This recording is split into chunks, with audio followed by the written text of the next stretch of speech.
Hey everyone, my name is Tom. Thanks so much for tuning into this video. And well, I've just saw the Batman.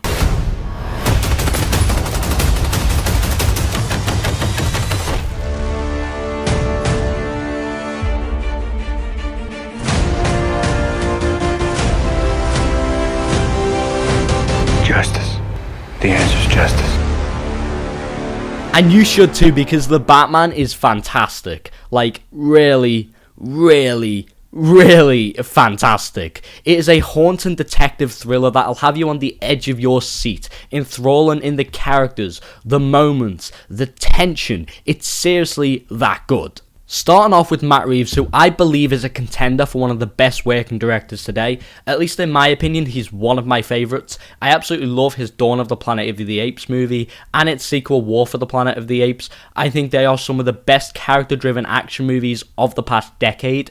And I'm starting off with him because I just want to say, without him at the helm, in the director's chair of this movie, it really would have struggled to have been even half as good. And that's because Matt Reeves is almost perfect for Batman. He brings his DNA, he brings his distinctive style to this movie. From how he explores the characters to how the story and narrative plays out, even down to the camera movements and angles, which are strikingly similar to some of his previous work. And even Gotham, he shows it's a broken, rundown and corrupt city. Not in terms of visuals, because visually the appearance of Gotham in this movie is just fantastic. And I'm a little biased to that because a lot of it was shot in my city, which is Liverpool. They used a lot of this, and seeing the certain buildings that I watched them film in this film, in certain scenes, it was just like, that's pretty damn awesome. But instead of terms of community, crime, and the communication and trust between the citizens. And in many ways, Gotham in this film, not to go into spoiler territory, has its own journey, almost like a character arc. From how we see it in the opening, to how we leave it in the ending. And after years of many wondering if this movie would even happen with Matt Reeves at the helm, I am so happy it did, because it's seriously one of the best comic book films, one of the best movies of the recent years. The hell are you supposed to be?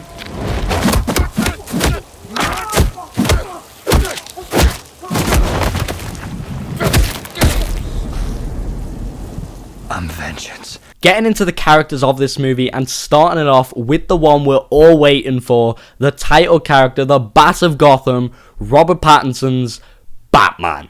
And oh my god, he's phenomenal in this movie. Pattinson truly goes all in for the role. And we've seen from behind the scenes and interviews just how much he cared for this character of Bruce Wayne / Batman.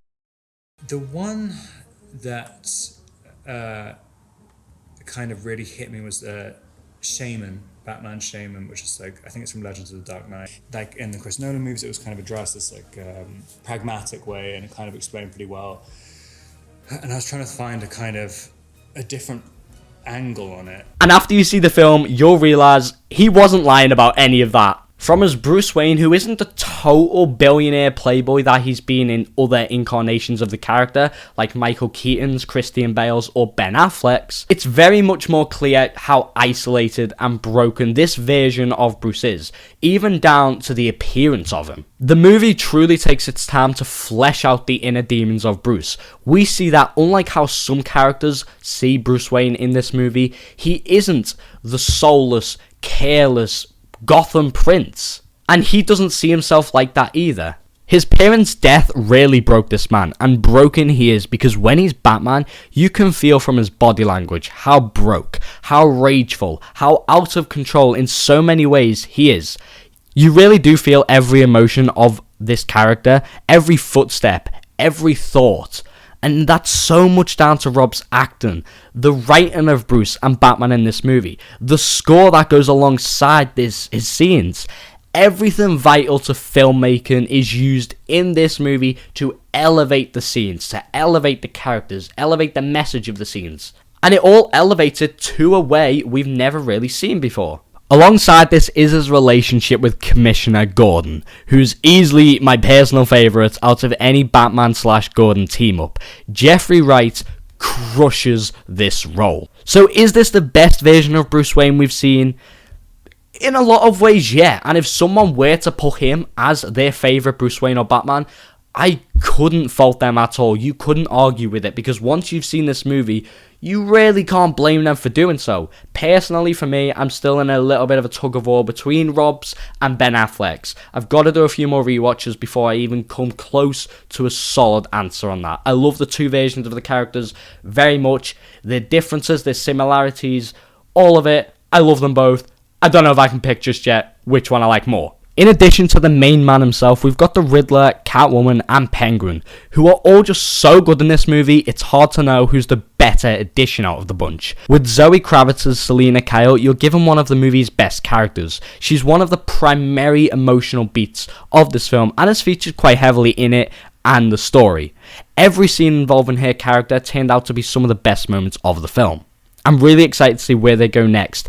HBO Max, give us the Catwoman show. As for Colin Firth's The Penguin, he is so much fun. I literally love his character so much. Colin Firth did a great job with this character, and it is absolutely no wonder why Warner Bros. Want to go even deeper into him in the upcoming Penguin show. Now we've got to talk about Riddler, because the Riddler is great in this movie. Paul Dano, without a doubt, should at least be acknowledged by the Academy next year for Best Actor, or Best Supporting Actor, because he's great. He's everything you want the Riddler to be, everything you want the character to be. His performance is chilling, it's cold, and it's great to watch unfold on screen. He was genuinely scary in this film, especially the first moment he appears in, which is brutal, and I wasn't prepared for just how brutal he was going to be. He's a cool villain, he's a badass villain, he's one of the best villains in any comic book movie literally ever. He is that good. And that's pretty much all I feel comfortable saying without going into specific story beats and details and scenes,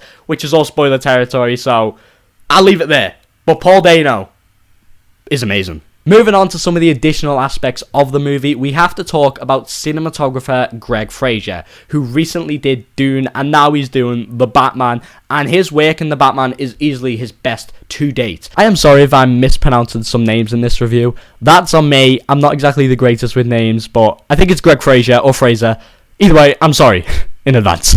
Regarding the action, I really loved it in this movie. It wasn't shaky cam, it wasn't quick cuts here and there. There wasn't overly done, and it wasn't terribly done like in Batman Begins, for example. Especially during one specific action sequence that I'm going to talk about because we saw a bit in the trailer. The Batmobile vs. Penguin. Wow. I got you! I got you!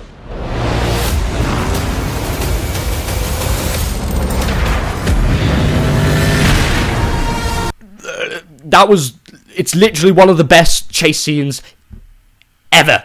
I loved it. I absolutely loved it, and I can't even go more into it because the trailers barely give you a glimpse at it, and I'd honestly rather leave everyone else to watch it as spoiler free as possible. But seriously, the Batmobile chase is amazing. But now to talk about some of the lesser great things about this movie, and thankfully there isn't a lot, but there is some because, well, no movie's exactly perfect, unless you're Paddington, in which case you could do whatever you want. The main issue I had with this film was the runtime. It clocks in at just under 3 hours. I think the final runtime's like 2 hours 56 minutes maybe. And as you go in towards the second act, mainly towards the end of the second act, you do start to feel it tugging. It can draw your attention away from the film. It can draw your focus away from certain elements of the story, from certain moments, certain characters. And I think if you cut around 15 to 20 minutes off this film, it would flow so much better. Another small issue I had with this movie, which isn't really an issue, it's more just a nitpick of mine, was Alfred. I don't think we saw enough of him for me to be able to connect to his character and to the relationship between Andy Serkis's Alfred and Robert Pattinson's Bruce. There was enough there to get me to like him, but I definitely do think I need to see more of it to put it onto the same level as, say, Ben Affleck's Batman and Alfred by Jeremy Irons. So while good, it wasn't great, and that's definitely something I'd like to see them improve on in the future. But aside from that, I love this movie. I don't know if you can tell, I've struggled to even write this review. I've struggled to know how to go about saying certain things without going into spoilers. I am leaving so much out that I really want to talk about, and I might do a spoiler review to do that. But point is, The Batman is without a doubt one of my favourite movies of this year, one of my favourite movies of the last few years. I had an absolute blast seeing it. It was an honour to see it early, and I definitely would recommend every single person, if you're interested in this movie, to go see it, whether you're a Batman fan or not. The Batman is in cinemas March 4th, and you can book tickets now. Thank you so much for watching this review. My name's been Tom, and I'll see you in the next one. Bye.